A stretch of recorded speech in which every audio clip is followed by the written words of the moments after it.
ndi mutuuze mu kitundu kino mwempaangalidde obulamu bwange bwonna nazaalibwa wano nsomedde wekulidde Wantoni ono abaddemu okusomozebwa kunene ku bintu abakulembeze ababadde nti tebafuddeeyo kuyamba bantu batya kiba kyabulyazaamaanyi omuntu ayagala ebbaluwa ey'okugenda oba kusaba mulimu oba kufuna ssente ate n'omuggyako ssente agenda bwavu bwe bumututokola okwewola ssente ate bwe nomugaa njagala emitwalo 5 kuba omanyi agenda kufunayo ssente nze bintu ebimu ebinzijeeyo okujja okwesimbawo okulaba nga tubeera mu mbeera eyeyagaza ng'ekyalo ekyabavubuka olaba wansi awo kifo kyaffe nandisabye abavubuka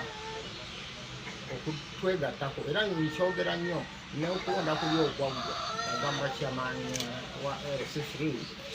aleeta abavubuka bafune skill mu kukanika ekyomuliro n'ebintu ebirala eby'emikono era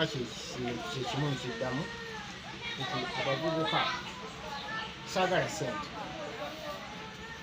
ezo skills tuba tulina kuzigabira bwereere olw'abaana baffe okusobola okuyimirizaawo obulamu obw'omumaaso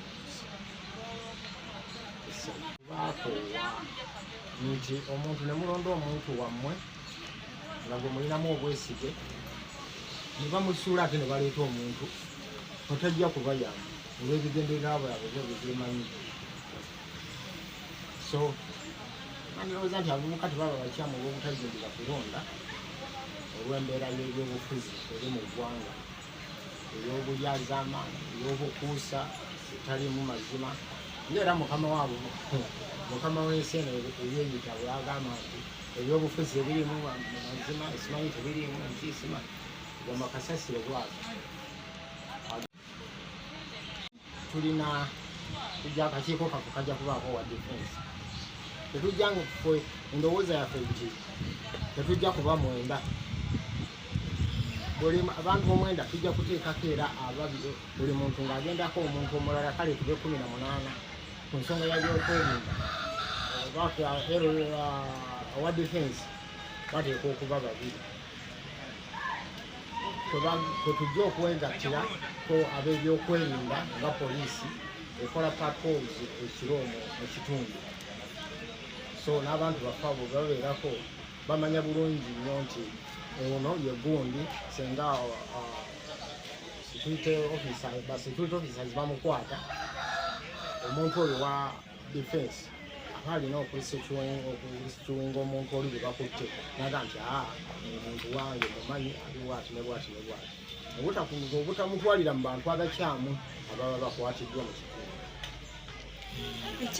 era kati singa amampangu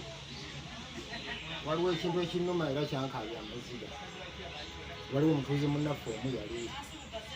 yasaalooni yafa n'aleka kapuloti ke n'abaana be babiri naye kyapasoni abaddeko yakwatibwa nsonyi n'atunda kapuloti k'abaana era singa tujja mu buyinza tulina okuyinga puloti y'abaana obukuusa bubadde wano butagambika njagala kubuulire nti yes nga mba mpiseemu kuba kyama oba kyapasoni nina omulimu era siyinza guvaako naye wali olabye owa kyapasoni atalina mulimu nga sitampuire omulimu abatuuze kangambe nti abatuuze nga gwe mulimu tebajjamu ssente ye n'atuukiriza ebyetaago bye so ebintu bwe bityo nze binsikidde nagino emyaka gyange sijja gyandibadde gijambire ate sigamba nti noonya ssente ke nina akatono kammala era ndi mu mativu nako wabula okubonaabona kuwa abantu omuntu azze ayagala ebbaluwa omulaba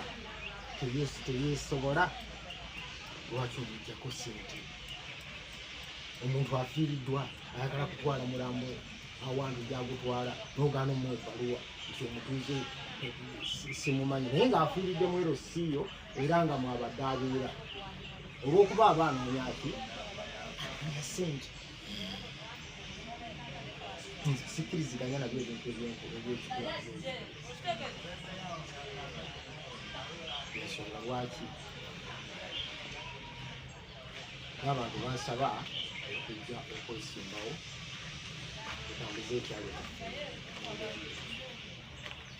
bannange. Buli muntu yenna ayagala emirembe, buli muntu yenna ayagala enkulaakulana, buli muntu yenna ayagala obutangaavu. 28 mbasaba mujje munonde tutwale ekyalo kyaffe mu maaso. Nze Kaleja Samuel Eyegwanyiza obwa Sentebe LC1 obw'ekitundu kyaffe kino. Mbasaba mujje nga 28 munonde tutambuze ekyalo kyaffe mu bwerufu.